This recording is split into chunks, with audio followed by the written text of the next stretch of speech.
You ask Tiger to solve. This deals with linear equations with one unknown. The final result is x equals 3. Let's solve it step by step. Group all constants on the right side of the equation. Add 9 to both sides.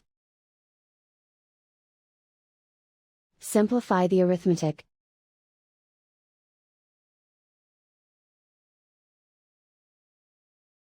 Isolate the x. Divide both sides by 3.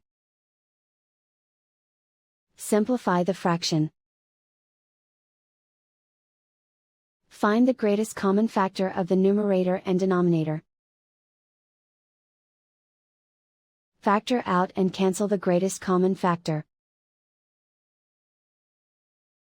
And so the final result is x equals 3.